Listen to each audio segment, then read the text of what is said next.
Buenas noches, ¿cómo les va? Bienvenidos, bienvenidas. Nuevo programa de Onda Verde. Ya sé que lo dije muchas veces, pero tenemos mucho material hoy.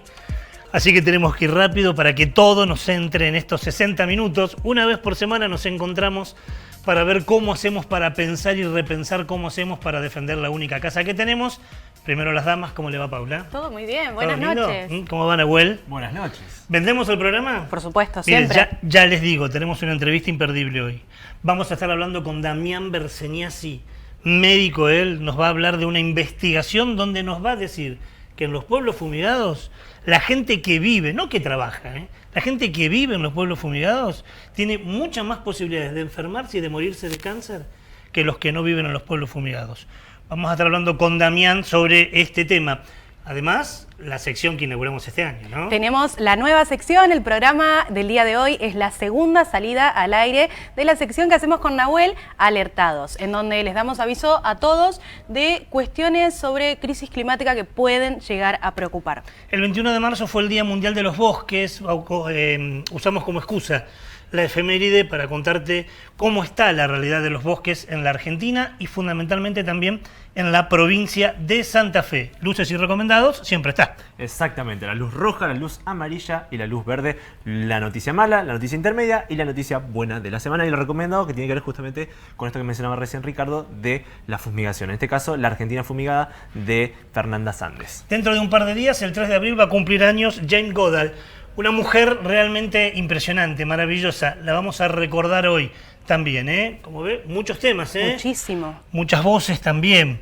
Y hablando del recomendado de hoy, de la entrevista que vamos a tener con Damián, gran parte del programa va a hablar sobre el modelo agroproductivo, las fumigaciones, y de esos en la continuidad del programa te hablamos sobre un fallo ocurrido en Pergamino.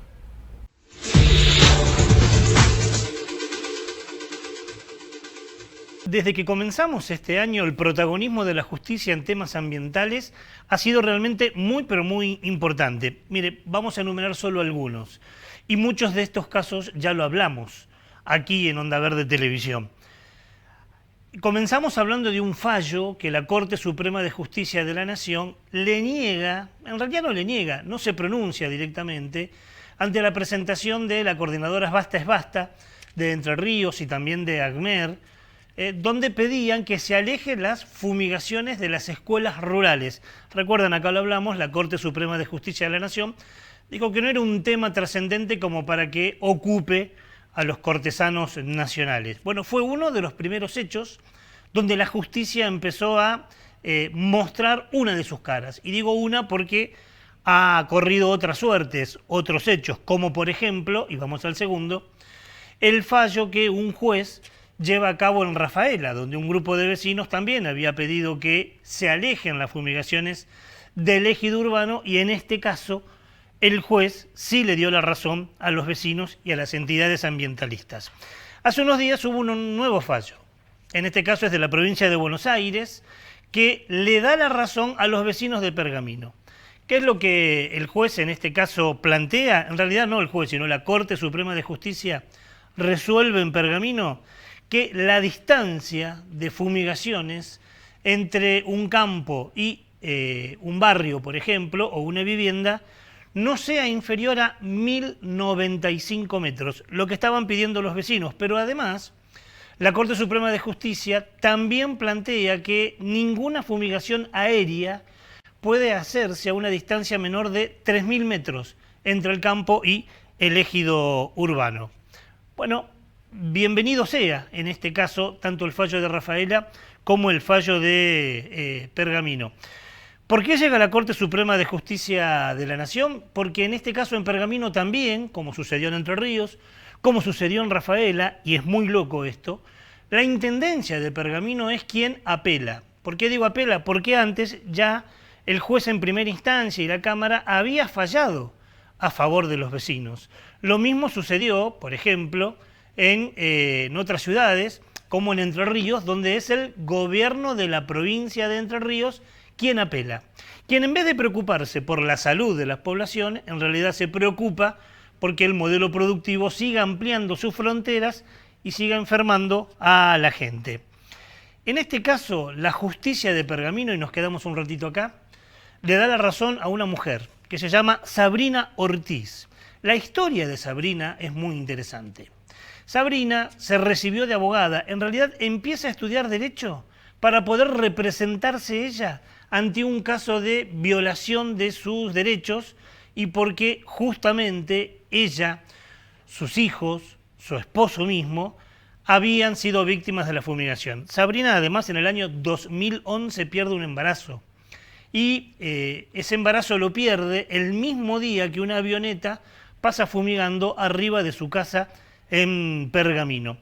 Nos comunicamos con Sabrina Ortiz y le pedimos que nos pueda resumir cómo fue justamente este caso allí en Pergamino.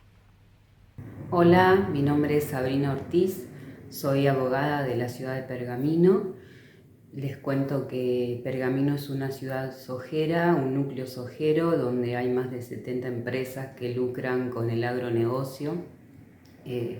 Hemos tenido que iniciar una causa por allá por el 2018 por causa de la contaminación ambiental y de las distintas afectaciones en la salud, sobre todo en la salud de mis hijos y de mi familia, como de tantas otras familias de mujeres y niños, sobre todo, producto de los agrotóxicos.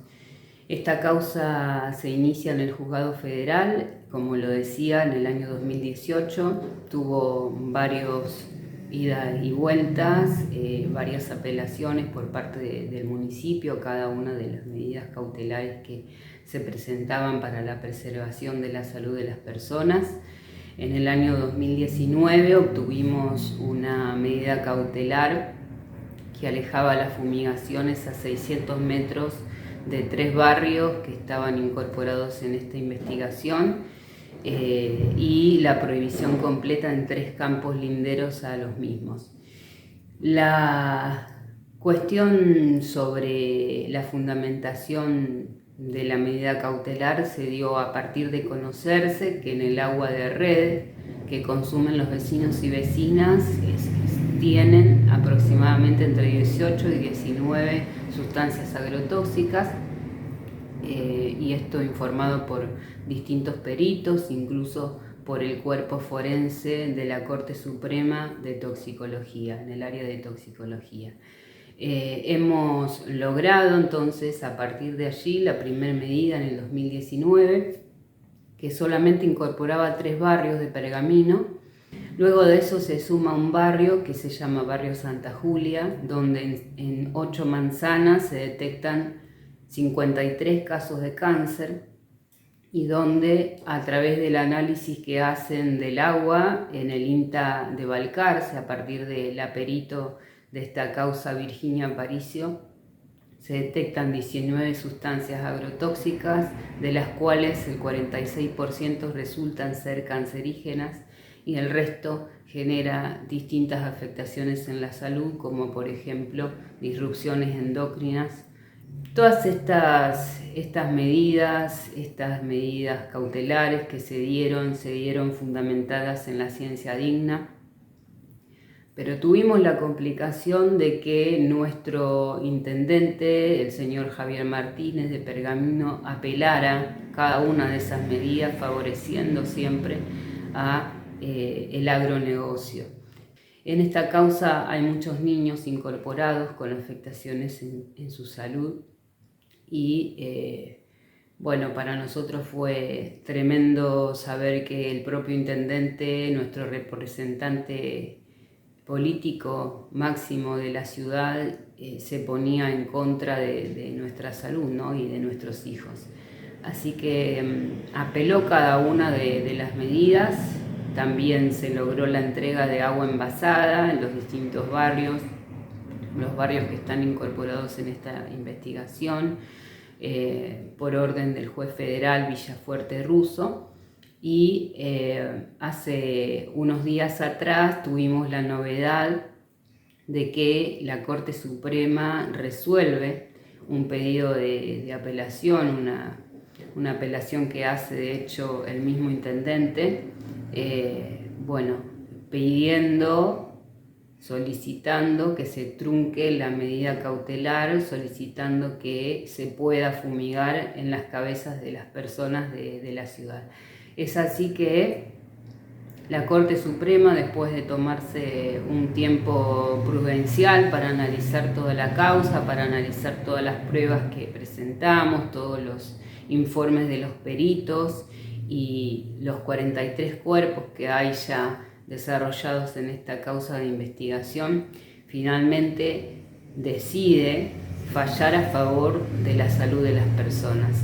Para nosotros representa un logro muy importante, dado que tenemos en cuenta que no solamente se trata de un expediente, de un caso más, de la letra fría de un expediente, sino que se trata de la salud de nuestros hijos y de toda la población, y representa, por supuesto, un logro muy pero muy grande, no solamente para los que estamos, sino que tiene un significado muy importante para los que ya no están y para las generaciones futuras.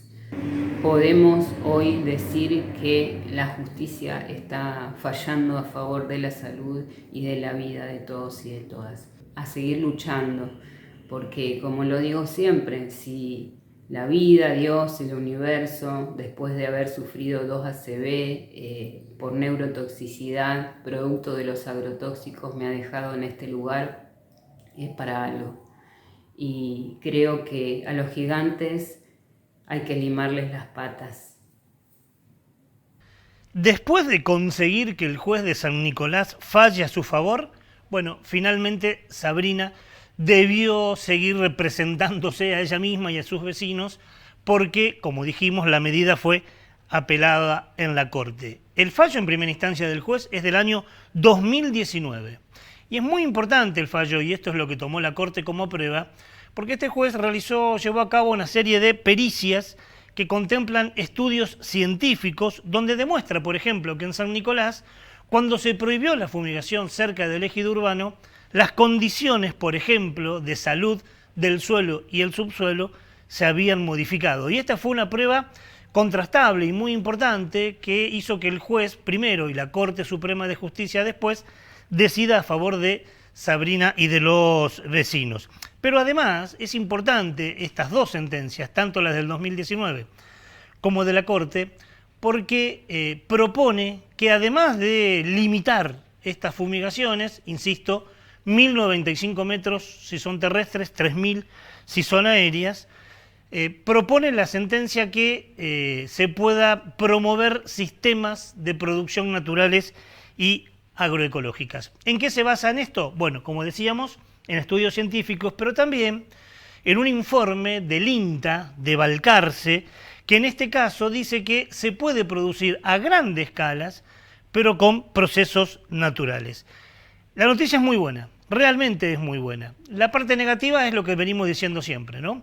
Pasó en Entre Ríos, también pasa aquí en Pergamino, es el mismo Estado el que apela y va en contra de los pobladores que se presentan como resguardadores de su salud, ¿no? Y parece que tanto a los estados como el de Pergamino, como el de otros estados, el de Entre Ríos y tantos otros, no les interesa la salud de la gente, porque está comprobado que este modelo está enfermando y matando a muchos de los habitantes. Usted dirá qué exagerados que son. No, mira, hoy vamos a hablar con Damián Berseniasi en algún momento del programa, porque él y otros profesionales publicaron en Revista Internacional un trabajo donde dice que los pueblos rurales que son fumigados, sus habitantes poseen un índice de enfermedades, como por ejemplo el cáncer, mucho mayor que otros pueblos donde no se fumiga. Evidentemente no es exagerado.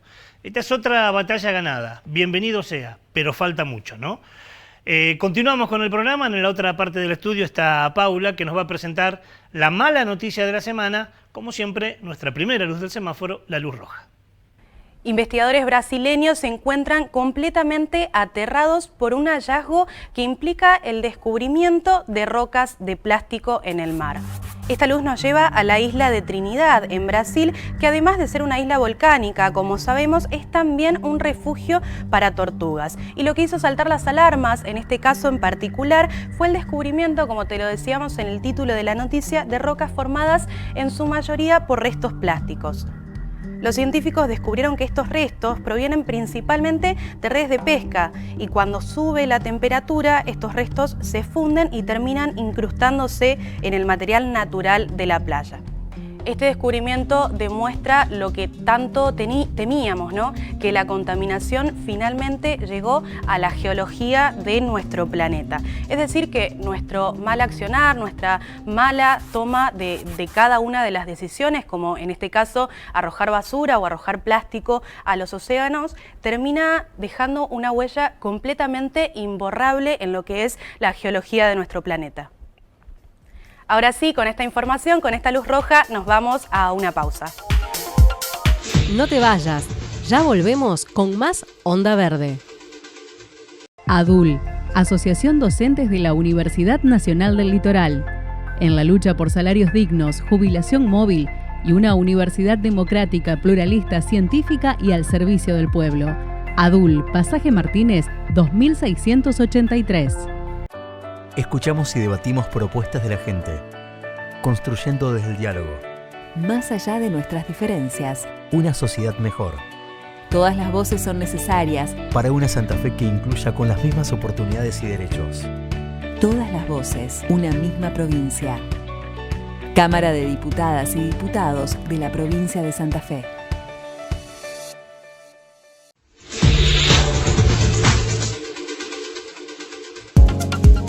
Aquellos que nos siguen habitualmente recordarán que el primer programa de este año, del 10º año de Onda Verde, hablamos con Rafael Lasmanovich, un científico integrante de la Ciencia Digna, y ahí fue en el único programa que le dio una entrevista en exclusiva a Onda Verde.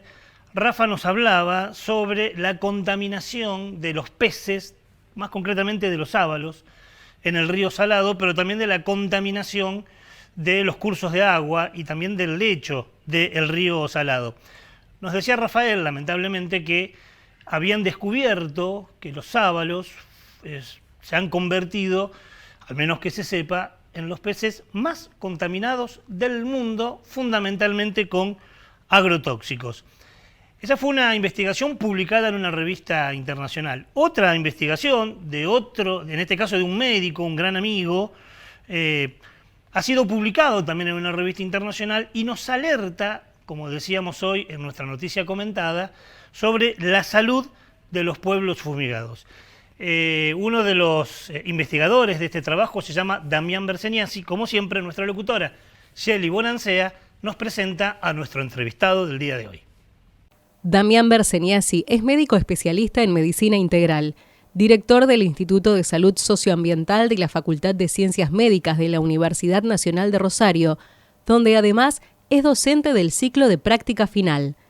También se desempeña como profesor en la Universidad Nacional del Chaco Austral. Es el impulsor de los campamentos sanitarios. Integra la Red de Salud y Ambiente de la Asociación Latinoamericana de Medicina Social y es miembro de la Unión de Científicos Comprometidos con la Sociedad y la Naturaleza de América Latina. Ahí Shelly nos hacía un resumen incompleto y respetuoso de Damián. Para mí un enorme placer poder hablar unos minutos con él, así que lo saludo. Él está en Rosario, pero la tecnología nos acerca. Hola Damián, buenas noches, ¿cómo te va? Hola Ricardo, muy buenas noches a vos y a la audiencia del programa.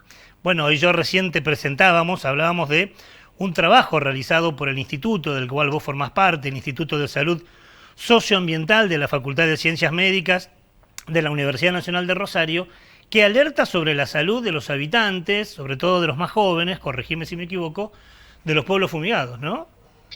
Sí, lamentablemente, Ricardo, esto es hoy una afirmación que nosotros podemos hacer con el respaldo de una publicación internacional en una revista, una de las 50 revistas de epidemiología más prestigiosas a nivel planetario, que es la Clinical Epidemiology and Global Health, que en el primer número del año 2023 ha publicado un trabajo del cual nosotros somos coautores, y que nace a partir del análisis de los resultados de el trabajo que se realizó durante más de 8 años en 8 localidades de la provincia de Santa Fe, en el marco de los campamentos sanitarios, que como recordarás, fueron ese proceso, ese dispositivo de evaluación final de estudiantes de medicina que supo tener la universidad pública, la Facultad de Ciencias Médicas de Rosario desde el año 2010 al 2019, que lamentablemente ya no existe más como dispositivo de evaluación y no fue reemplazado tampoco por ninguna otra estrategia de vinculación de la universidad,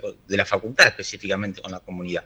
Pero nos quedó el trabajo realizado, nos quedó el haber recorrido 40 localidades, haber entrevistado más de 125.000 personas en sus domicilios, y de ese trabajo nosotros pudimos analizar en 8 localidades de la provincia de Santa Fe, con características geográficas, geológicas y también sociodemográficas similares, cuál era el impacto que había tenido en el perfil epidemiológico, fundamentalmente en las formas de enfermar y de morir, esta cercanía con los territorios que han sido despojados de su característica producción de alimentos para nuestros pueblos y han sido transformados en áreas de producción de commodities transgénicos asociados a agrotóxicos.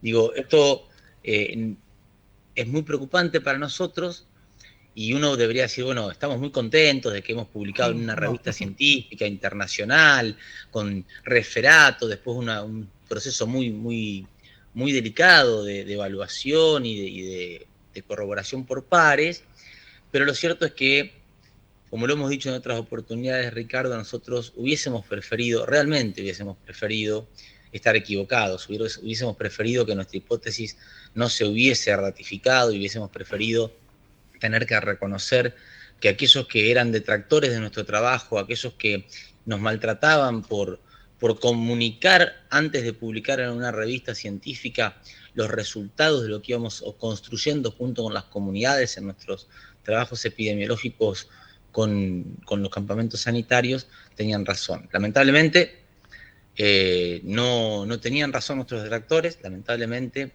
el análisis fino, el análisis pormenorizado de los datos en estas 8 localidades de la provincia de Santa Fe, que evaluaron más de 27.000 personas en sus entrevistas individuales, ha demostrado que ser joven, tener entre 15 y 45 años y vivir en estas localidades de la provincia de Santa Fe a menos de 1.000 metros de las áreas donde se utilizan agrotóxicos para la producción de transgénicos, eleva hasta 2,7 veces más en el caso de las mujeres y 2,5 en el promedio veces más el riesgo de enfermar y morir por cáncer si uno vive en estos pueblos respecto de si uno vive en cualquier otro lugar de la Argentina. A ver si entendí bien. Vivir en un pueblo donde el sistema productivo genera estos cultivos, como vos siempre decís, veneno dependientes, hace que un joven pueda tener casi 3 veces más posibilidades de enfermarse de cáncer. Sí, no solo de enfermar y de morir por cáncer. Porque la tasa de morbilidad, que sería de enfermar, es un poco más alta, pero lo que más nos preocupó a nosotros fue la mortalidad. O sea, mueren en un momento en el que en el mundo la mortalidad por cáncer parece disminuir por los tratamientos y demás. En estos pueblos aumenta la mortalidad hasta 2,77 veces más. Y en el caso particular de las mujeres, Ricardo, hay un dato muy particular, y es que en Argentina, de cada 100 mujeres que mueren por cáncer, 55 mueren por cáncer de mama, de útero o de ovario. Mientras que en estos pueblos, de cada 100 mujeres que mueren por cáncer, solamente 25 mueren por cáncer de mama, de útero o de ovario. Es decir, la mayor mortalidad por cáncer en las mujeres en estos pueblos no está dada por los cánceres que en Argentina se cobran mayor cantidad de vidas, sino por otro tipo de cánceres más raros, cánceres que no son habituales en nuestro país, tampoco en mujeres, y que aparecen en estos pueblos con mucha fuerza y con mucha capacidad de daño, ¿no es cierto? El único denominador común que existe en la información que vos planteás es que estos pueblos tienen un modelo productivo vinculado con el agronegocio, digamos. A ver, estos pueblos son todos pueblos de la provincia de Santa Fe. Nosotros a los 40 campamentos los hicimos en 4 provincias, ¿no? Santa Fe, Entre Ríos, Córdoba y Buenos Aires. Seleccionamos estos 8 pueblos porque el periodo de tiempo en el que fueron visitados y en el que se desarrollaron los campamentos sanitarios era un periodo de tiempo de 8 años, porque la herramienta con la que hicimos la recolección de datos fue exactamente la misma herramienta en estas 8 localidades, porque tienen características sociodemográficas similares y geológicas. Digo, no es menor el impacto que tiene, por ejemplo, la provisión de agua cargada de arsénicos en nuestra región respecto a otros lugares de Argentina. Esto hay que decirlo, ¿no? Porque además, entre otros, por ejemplo, el equipo de investigación del doctor Lajmanovich, entre tanta publicación científica que ha hecho, extraordinario nivel científico, ha demostrado cómo la vinculación o la asociación entre el arsénico y los agrotóxicos que se usan en el modelo de producción de nuestra región aumentan la toxicidad a niveles que son superiores a la suma de las partes, para que lo podamos decir en un español más claro. Dale. Si yo tengo el arsénico que genera un daño de 1 y el agrotóxico que genera un daño de 1, uno diría, bueno, si mezclo esos dos voy a tener un daño de 1 más 1. O sea, sería un daño de 2. Los trabajos de Rafael Lajmanovich y su equipo han demostrado que la vinculación del arsénico con los agrotóxicos que se usan en el modelo industrial genera un daño que es mayor al de la suma de las partes, o sea que aumenta exponencialmente en algunos casos el daño que puede generar. Entonces, en estos pueblos tenemos estas características, estas estructuras geológicas con arsénico en las napas subterráneas, ¿está? Pero tenemos el químico que no existe en otros lugares donde también hay arsénico. Claro. Entonces ahí también tenemos esta diferencia. Y a nivel nacional hay que reconocer que ha habido un cambio en todos lados. Hemos cambiado nuestras dietas, todos hemos incrementado nuestra exposición a radiaciones o a campos electromagnéticos producto de las antenas de teléfonos celulares, los wifi y demás. Esto ha ocurrido en general en todo el país, no es que en algún lugar más que en otros. O sea que esos elementos que uno podría decir, pero también tienen que ver, nosotros los tenemos en cuenta, los tenemos presentes, pero lo que no existe en otros lugares de Argentina respecto de estos pueblos es la exposición directa e indirecta a través de los procesos de deriva de los químicos que se utilizan en la agroindustria, que tienen gran capacidad toxicológica. Ahora, ustedes hablan de estos números que realmente son alarmantes, debieran alarmar a las autoridades, pero hablan del cáncer. ¿Hay otras patologías, otras enfermedades que encontraron y que pueden ser producto de las fumigaciones? Sí, claramente nosotros, este primer paper que enviamos para que sea revisado por pares y que fue publicado es eso, es un primer paper que hacemos después de 4 años de que se terminaron los campamentos sanitarios con el objetivo de aprovechar esa información que había sido construida con estudiantes, con docentes y con las comunidades para poder dar el salto cualitativo que nos exigían sobre todo las comunidades y los pueblos de decir necesitamos datos científicos porque la justicia nos los está pidiendo y a veces no alcanza con los informes técnicos que hacía el Instituto de Salud Socioambiental después de cada campamento. Por eso también decidimos avanzar en esto de una publicación de algunos datos de los campamentos como para poder reconocer el trabajo de los estudiantes, docentes y de las comunidades que hicieron parte en la construcción del dato, pero meternos en profundidad en algunos tópicos. El cáncer es quizás el elemento más fuerte porque socialmente hay una representación muy pesada respecto del cáncer. Y también es cierto que es un conjunto, porque no hay un cáncer, hay distintos tipos de cánceres, de patologías oncológicas o de patologías oncohematológicas que están presentes y que uno vulgarmente identifica como cáncer.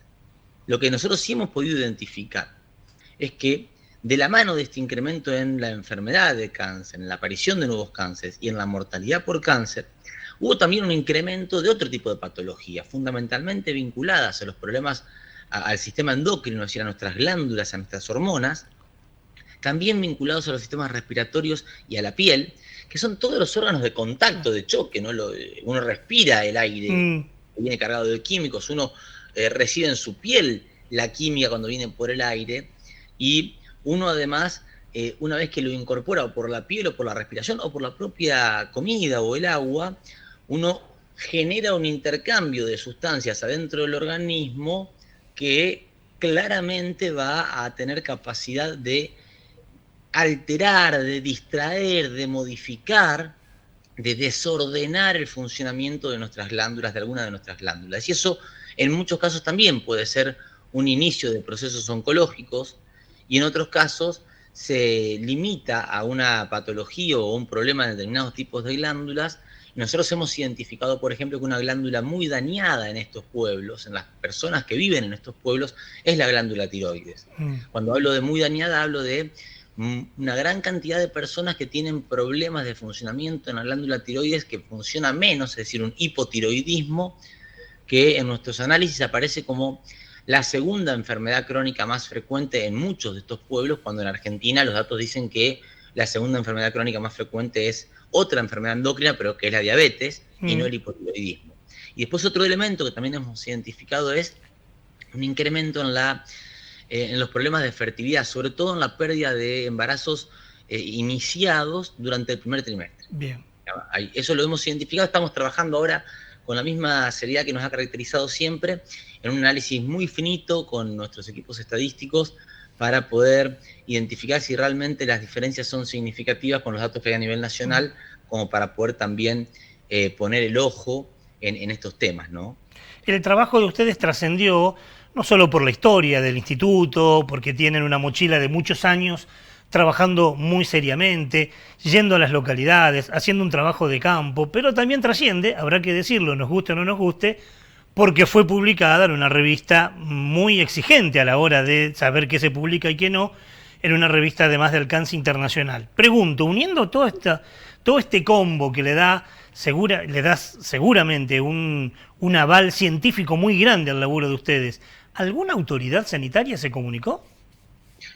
No, lamentablemente no ha habido ninguna reacción del sistema sanitario en ninguno de los niveles, ni provincial ni nacional, y eso para nosotros es preocupante, porque entendemos que puede haber otros temas que llamen más la atención, que ocupen más las carteleras, pero que este es un tema muy grave, porque este tema está marcando una clara tendencia de alteración de nuestra estructura genética, claro, Ricardo. O sea, si tenemos este incremento de este tipo de enfermedades, es porque estamos en presencia de un daño en nuestra estructura genética que, de acuerdo a lo que dicen otros autores de nivel de prestigio internacional, como Eric Sibian, por ejemplo, o de prestigio internacional, pero que son argentinos, como Delia Iazza o Fernando Mañas de la Universidad de Córdoba, o la misma Fernanda Simoniello en la Universidad del Litoral, nosotros estamos ante la presencia de una población que ya tiene en su estructura genética daños expresados. Es decir, existen ya estudios en nuestra región que han demostrado daño genético en las personas expuestas a este tipo de sustancias por vivir en estos pueblos. No es que trabajan de eso, es que viven en los pueblos, es que están expuestos sin la posibilidad de protegerse con los equipos de protección que deberían utilizar quienes aplican estos químicos, seguro, que tampoco quiere decir que los utilicen, pero que se difunden como las buenas prácticas para quien aplica el veneno, pero no para quienes viven a los costados de donde esto se aplica. Y esto además, cuando se publica un trabajo como el que publica el equipo del doctor Lasmanovich, y se publica un trabajo como el que publicó nuestro equipo, uno tiene que reconocer que estamos hablando del mismo territorio. Y si nuestros peces tienen la carga de químicos que Lasmanovich ha identificado, si nuestras aguas tienen las cargas de químicos que Lasmanovich y Damián Marino de la Universidad de Plata han identificado, si nuestros niños y nuestras mujeres tienen los daños genéticos en sus cuerpos que Delia Iazza y Fernando Mañas han identificado, y en nuestras comunidades tenemos la presencia de cáncer que nosotros hemos identificado, nosotros entendemos que urge una convocatoria a pensar en serio un proceso que permita alejar estos modos de producción venenosos y dañinos para la salud de nuestros territorios, cuidando fundamentalmente la salud de nuestras comunidades y también a nuestras productoras y productores, porque yo quiero aprovechar, Ricardo, este espacio para decirlo, porque falsamente algunos muy malintencionados pretenden hacernos disputar con quienes producen en nuestros territorios,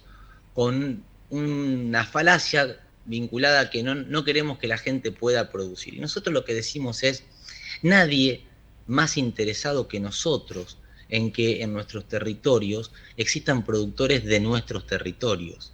Nosotros queremos que nuestros productores y productoras sigan siendo los que viven en los pueblos, los que se conocen con sus vecinos y los que todos los días se levantan para ver cómo hacen para garantizar una mejor producción en sus territorios, pero sin poner en riesgo la salud ni de ellos, ni de sus hijos, ni de los vecinos, ni de los hijos, ni de los nietos de los vecinos. Y en ese sentido, nuestra convocatoria, y por eso tu pregunta me moviliza también a decir esto, es a que las autoridades entiendan que la gravedad sanitaria que estamos hoy transitando no permite hacerse los distraídos, no permite jugar al gran bonete. Es demasiado grave lo que estamos transitando en términos sanitarios, en términos epidemiológicos, como para que sigamos mirando para otro lado o a esta altura del partido decidamos ponernos a empezar a ver quién era el culpable de que esto se haya ocurrido, o que nos pongamos a ver ahora si lo que se fabricó como veneno, se vendió como veneno, se usó como veneno y actuó como veneno, es un veneno. No sé si eso es claro. Damián, me quedan 2 minutos para cerrar esta entrevista, pero no quiero cerrarla, si bien vamos a hablar más adelante, más cerca de junio, de lo que se viene, pero que anuncies, aunque sea muy brevemente, este 7º Congreso Internacional de Salud Socioambiental que se va a hacer en Rosario y que organiza también el Instituto, ¿no? Sí, junto con muchas otras organizaciones nacionales e internacionales, una vez más, por 7ª vez, vamos a organizar el Congreso Internacional de Salud Socioambiental. El primero lo hicimos en el 2011 y religiosamente cada 2 años venimos garantizándolo, con o sin pandemia, con o sin apoyos, hemos logrado sostenerlo como un espacio de encuentro entre quienes construimos saberes en las academias y en los espacios tecnocientíficos, quienes construyen saberes desde los territorios con las comunidades y también con los decisores de políticas, porque entendemos que lo que hoy hace falta son espacios de diálogo para encontrarnos, para poder consensuar y poder buscar salidas. En este contexto y en este año en particular, la convocatoria es a pensar la salud de la madre tierra en un contexto de cambio climático, porque no podemos seguir creyendo, no puede haber hoy lugar para quienes digan que los seres humanos podemos estar sanos en territorios enfermos, y hoy el principal problema de salud que tiene el planeta es el cambio climático. Bien. Cambio climático al cual los modelos de producción veneno dependiente aportan y son grandes responsables, cambio climático a donde el sector salud también aporta y es un gran responsable, cambio climático en el cual cómo pensamos y organizamos las ciudades también aporta y es un gran responsable, y todo eso, Ricardo, tiene serios impactos en nuestra salud. Por eso el Congreso del 12 al 16 de junio, que el 16 de junio es el Día de la Ciencia Digna, en Rosario, organizado por la Universidad de Rosario, el Instituto, Médicos del Mundo. Hay una gran cantidad de organizaciones que está detrás de el armado de este Congreso, que además servirá como un espacio de encuentro para que movimientos sociales, redes de científicas y científicos de todo el mundo podamos charlar, intercambiar experiencias, ideas y compartir herramientas para los diagnósticos, pero fundamentalmente para las estrategias terapéuticas que consideramos necesarias en estos tiempos. Mientras vos estás hablando, seguramente al pie sale la dirección donde la gente ya puede entrar para averiguar, para anotarse, para ver todo lo que hay, las direcciones de redes sociales, donde el Instituto ya está anunciando este congreso que va a ser del 12 al 16 de junio. Más cerca de la fecha vamos a volver a hablar para poder profundizar un poco de este tema y obviamente, como lo hicimos siempre con Onda Verde Televisión y con Onda Verde Radio, vamos a estar en Rosario para hacer una cobertura. Damián, como siempre, gracias, un abrazo muy pero muy grande. Muchas gracias a vos y a todo el equipo, Ricardo, un fuerte abrazo y seguro nos veremos pronto. Damián Berseniasi es quien nos estuvo hablando y anunciando todo, ¿no? El trabajo de investigación, como lo decíamos con la investigación de Rafael Lamanovich, la ausencia de la preocupación por parte de las autoridades sanitarias ante semejante, pero semejante diagnóstico, y hablándonos también de este congreso, el 7º Congreso Internacional de Salud Socioambiental, y también el Congreso de Madre Tierra, una sola salud, que se va a hacer del 12 al 16 de junio. Para seguir pensando, reflexionando sobre estos temas, sobre el modelo productivo y la salud de los territorios y de los habitantes, Nahuel te presenta nuestro recomendado cultural. Tengo para vos un recomendado que es La Argentina Fumigada, de Fernanda Sandes. Esta autora argentina, licenciada en letras, estuvo investigando de manera bastante profunda y sobre todo rigurosa sobre el negocio de los cultivos genéticamente modificados. En esta investigación se intenta dar solución a preguntas fundamentales como pueden ser ¿de dónde viene la idea de que se puede producir alimentos con la ayuda de venenos y que nada pase? ¿Cuáles son las consecuencias en el largo plazo en las personas y en el medio ambiente? ¿Y quiénes están tan interesados en que sigamos creyendo que es la única manera de que todos nosotros podamos comer?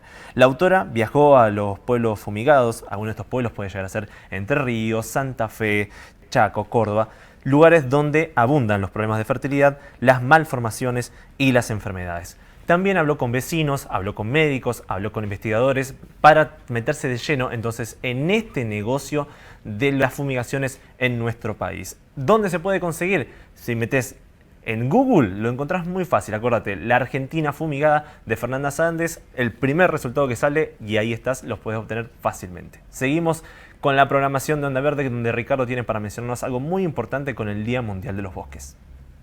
Damos vuelta a la página porque vamos a utilizar de excusa una efeméride que ocurrió ya, fue el 21 de marzo. El 21 de marzo fue el Día Mundial de los Bosques. Y nos viene bien hablar de este tema porque sabe que los bosques están en peligro. Y es muy loco que lo pongamos en peligro porque vaya si nos benefician. Son muy importantes para la salud y para la vida, inclusive para la vida comercial de nuestras poblaciones.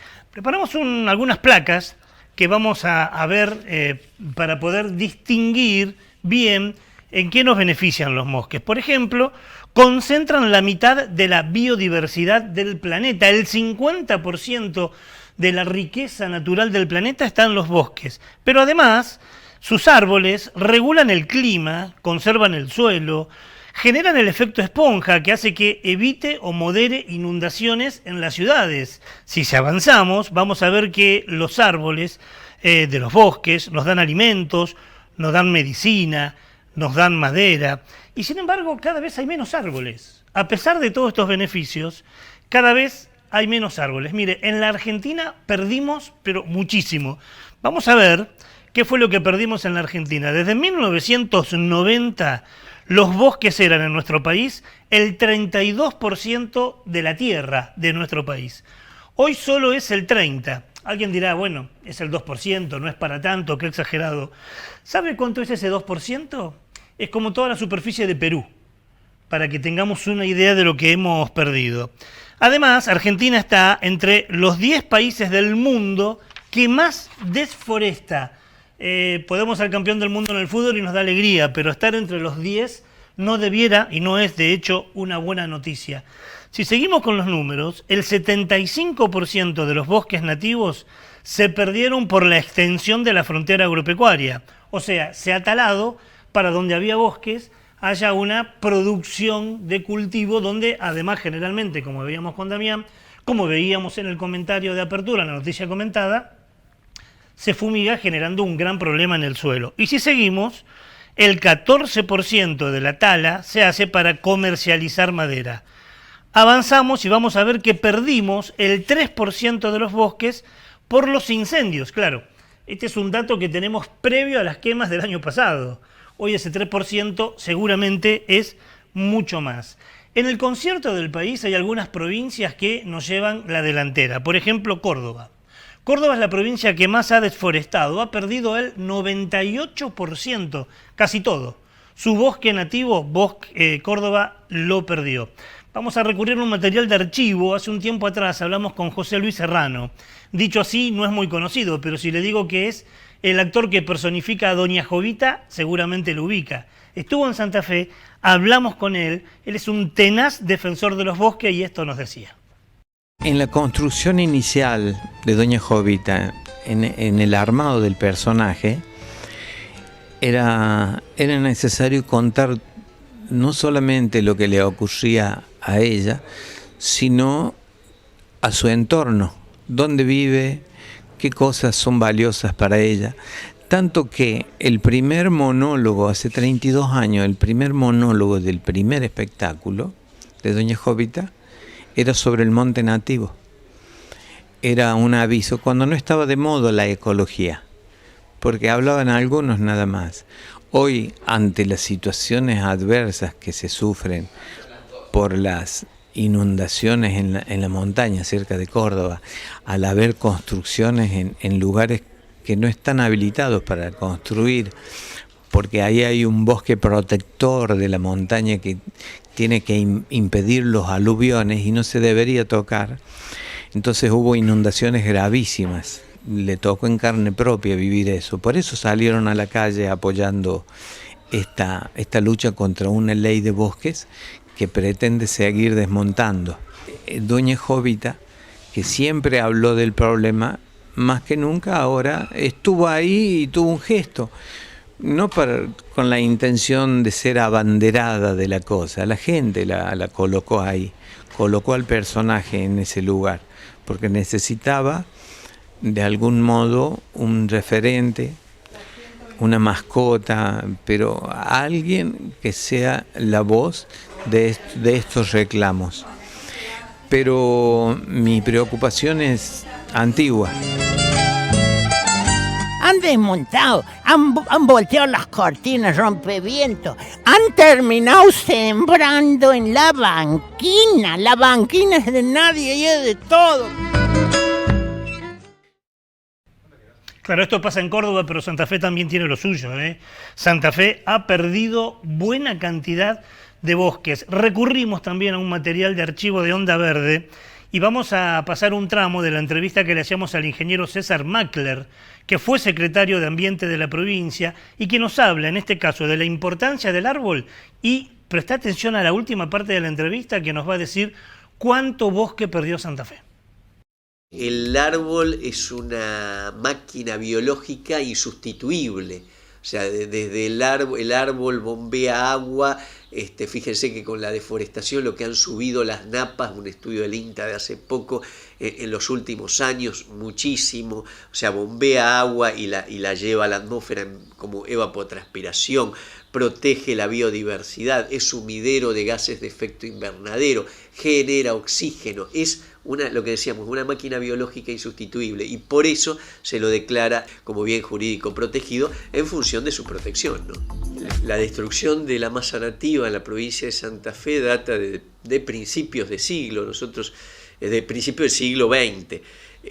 Nosotros en poco más de un siglo hemos perdido el 70% de la masa nativa, de la masa de bosque nativo en nuestra provincia. Hemos pasado de unas un poco más de 6 millones de hectáreas a menos de 2 con la que contamos actualmente. Perdimos el 70% de los bosques nativos en Santa Fe. Lo perdimos, ya no están más. Y esto trae consecuencias. Porque la ausencia de bosques hizo que perdamos riquezas del suelo, perdamos especies animales, las poblaciones emigren, forma parte de la crisis climática.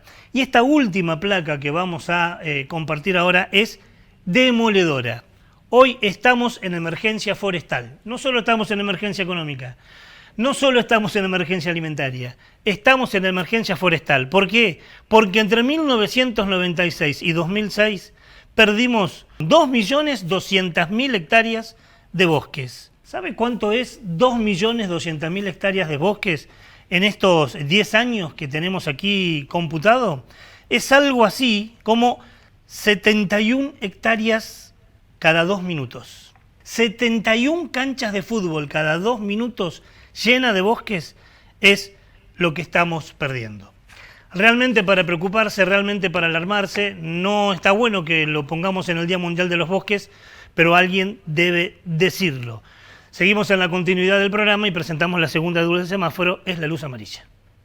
En esta luz amarilla presentamos una nueva iniciativa del Ministerio de Ambiente y Desarrollo, porque en el marco del programa Inversiones Integradas Bajas en Carbono y Conservación en Ciudades Argentinas se van a brindar una serie de informaciones completamente sistematizadas a varios municipios del país. Esta plataforma va a brindar datos georreferenciados e indicadores también de sostenibilidad, tales como la expansión urbana, el uso de energía, gestión de los residuos y también inversión en conservación de biodiversidad.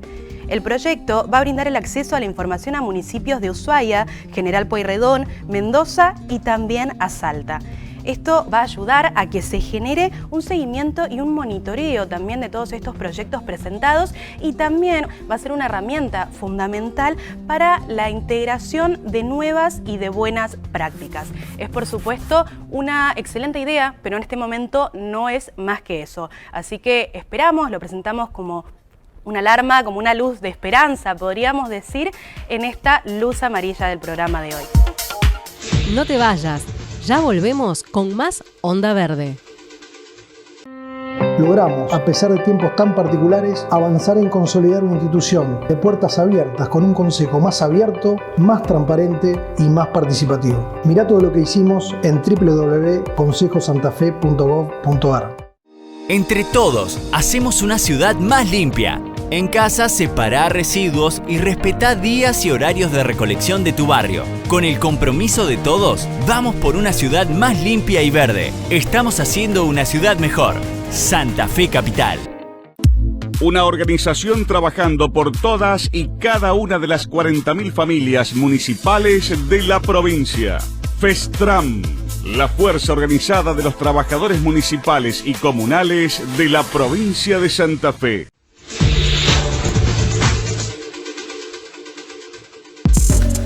¿A quién no le pasó que en algún momento de su vida salimos apurados de casa un día de muchísimo calor y nos vimos en la obligación de comprar la famosa botellita de agua plástica? Sabemos que comprar y consumir estas botellitas de agua no es lo mejor para el medio ambiente, pero ¿sabemos realmente por qué? Ahora sí lo sabemos gracias a un estudio que salió de la Universidad de Naciones Unidas de Hamilton, Canadá. En este estudio se descubrió que dejar de consumir estas botellas plásticas podrían contribuir a eliminar, a reducir de manera efectiva la contaminación por plástico, porque se descubrió que por lo menos 8 de cada 10 de estas botellas terminan en la basura. Por otro lado, sabemos que tomar agua embotellada no es tan sano como creemos, porque existe esa realidad, existen esas personas que creen que el agua embotellada es mucho más sana si la comparamos, por ejemplo, con el agua de la canilla. Ahora, en el hemisferio norte compran agua embotellada porque creen que es mucho más saludable. En cambio, en el hemisferio sur, donde estamos nosotros, ni siquiera cuentan con esto. Uno de estos químicos es el bifenol, que se encuentra en el plástico de la botella en muy pequeñas cantidades. Pero, ¿cuál es el problema? Cuando nosotros dejamos el agua mucho tiempo en esta botellita o la dejamos expuesta al sol, este químico pasa al agua y por consiguiente nosotros la terminamos consumiendo. Este bifenol es un disruptor hormonal que impide el correcto funcionamiento de las hormonas. Otro componente es el talato, que también se encuentra en las botellas de plástico y sirve para que éstas sean más flexibles. Y también este es un disruptor de hormonas. Por eso, lo mejor siempre es dejar de lado este tipo de botellitas y reemplazarlas por opciones más amigables con el medio ambiente. Paremos la crisis climática, paremos el uso de agua embotellada y ahora ustedes están alertados.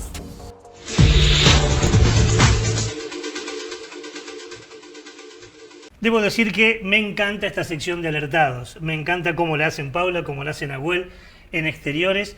Y creo que aprendimos algo.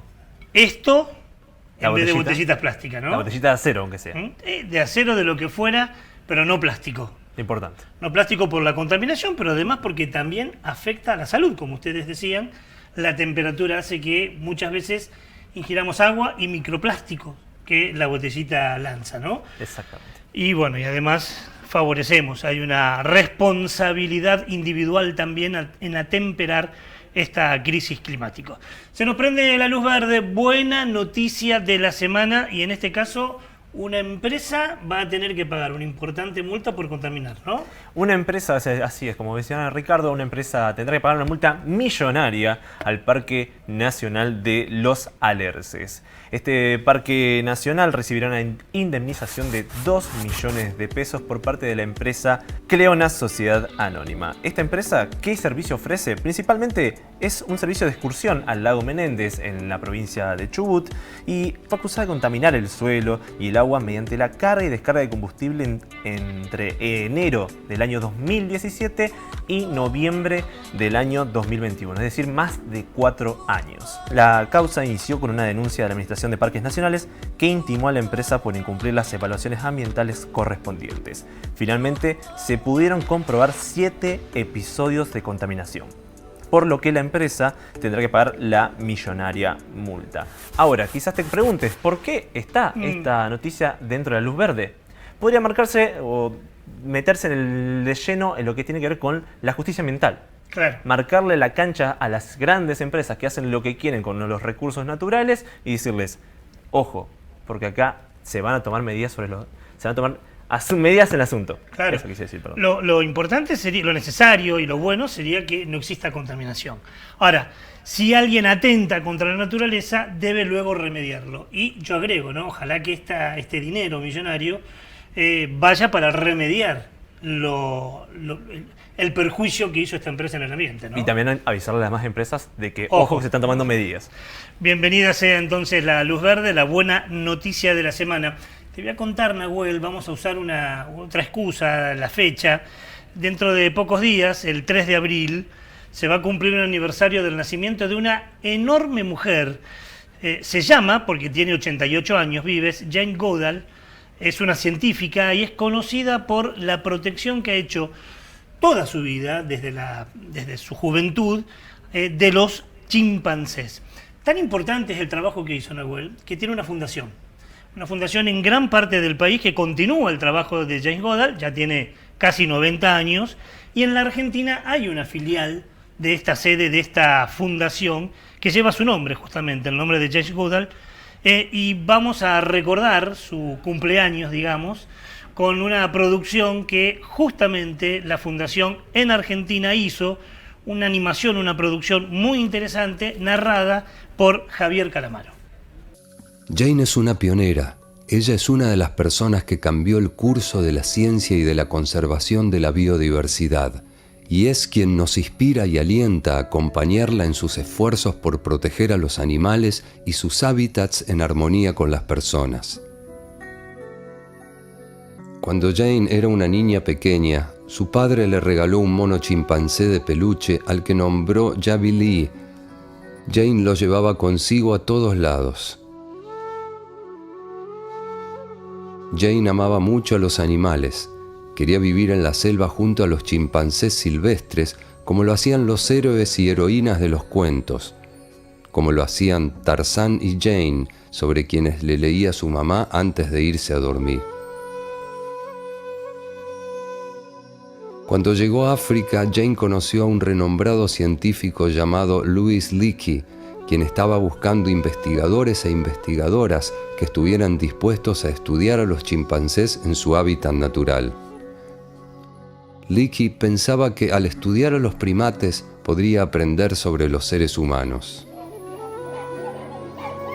En lugar de llamarlos con números como hacían los demás científicos, Jane decidió darle un nombre propio a cada chimpancé. Estaban David Barbagris, Flor, Flint, Fifi y Gigi, entre otros. Al observarlos con cuidado y detenimiento, Jane notó que algunos de ellos eran tranquilos y generosos, otros eran agresivos y arrogantes. Al parecer, los seres humanos y los chimpancés no son tan diferentes después de todo. Jane continuó estudiando los chimpancés de Gombe durante 40 años, pero las selvas estaban comenzando a desaparecer a todo lo largo de África, lo que ponía en peligro a todos y cada uno de los animales. Ella sabía que tenía que hacer algo al respecto. Además de ser una investigadora, también se había convertido en una de las defensoras de la vida silvestre con mayor determinación que el mundo jamás haya visto. Bueno, es una animación para niños, pero también puede ser para el mundo adulto. Interesante animación. Feliz cumpleaños, mi querida Jane, donde quiera que estés y donde ojalá nos esté viendo. ¿Quién dice? ¿Quién ¿no? dice? ¿Quién dice? Bueno, tenemos que ir. ¿No queda otra? Nos tenemos que ir, ¿le parece bien? Programa cargadísimo. Cargadísimo. A ver si la semana que viene trabajamos más tranqui. Pero mucho material. Nos queda corto a la hora para poder plantear la realidad del mundo ambiental en una semana. ¿Qué tengo que hacer antes de irme?